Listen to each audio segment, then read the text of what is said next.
আসসালামু আলাইকুম। ওয়েলকাম করছি দি ইমরান শো থেকে। অন্যান্য ধর্মবিশ্বাসীরা যারা শুনছেন তাদের প্রতি আন্তরিক কৃতজ্ঞতা। তাসকিন নাহিদের পেস বোলিং কোচ অ্যান্দ্রে অ্যাডামসের বিদায়, নতুন কোচ হচ্ছেন কি শন টেইট? আজকে তাসকিন নাহিদের বোলিং কোচ অ্যান্দ্রে অ্যাডামসকে বাংলাদেশ ক্রিকেট বোর্ডের পক্ষ থেকে বিদায় দেওয়া হয়েছে। যদিও অ্যান্ড্রে অ্যাডামসের আগামী বছরের ফেব্রুয়ারি পর্যন্ত চুক্তির মেয়াদ ছিল, তবুও দুই পক্ষের সমঝোতার ভিত্তিতে আজকে অ্যান্ড্রে অ্যাডামসকে বিদায় দেওয়া হয়েছে। এখন দেখার বিষয় বাংলাদেশের এই পরবর্তী বোলিং কোচ কে হয়।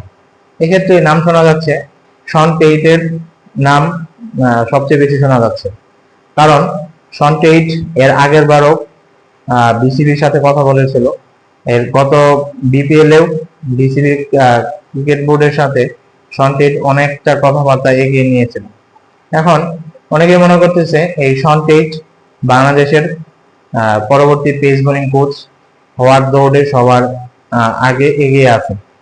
শন টেইট অস্ট্রেলিয়ার পক্ষ হয়ে 2টা টেস্ট, 35টা ওয়ানডে এবং 20টা টি-20 খেলেছিল।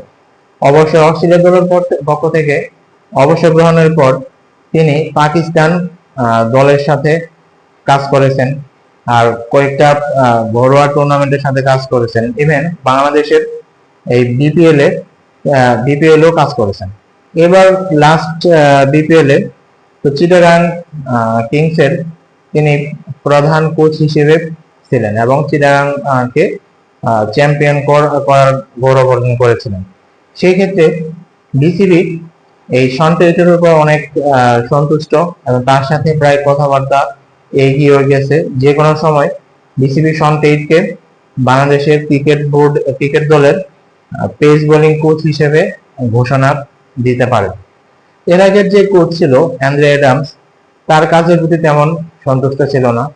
ক্রিকেট বোর্ড তার কাজের কোনো উন্নতি ছিল না। পেস বোলারদের মধ্যে কোনো তেমন উন্নতি লক্ষ্য করা যায় না তার কাজের মাধ্যমে।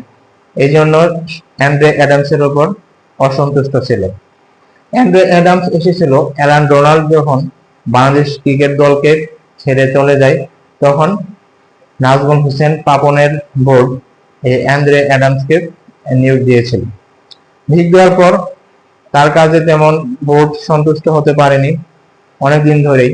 এই জন্য তার চুক্তির মেয়াদ শেষ হওয়ার আগেই তাকে বিদায় করে দিয়েছেন এবং আশা করা যায় সামনে বাংলাদেশের পেস বোলিং কোচ শন টেইটের নাম ঘোষণা করা হতে পারে।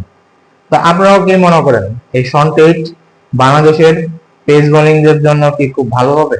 তাসকিন, নাহিদ, শরীফুল, মুস্তাফিজ এদের জন্য আরো কতটা কাজ করতে পারবে, কতটা উন্নতি করতে পারবে, তাদের বোলিং এর ধারা আরো কতটা বাড়াতে পারবে, এই সে আপনারা তার ব্যাপারে কি মনে করেন?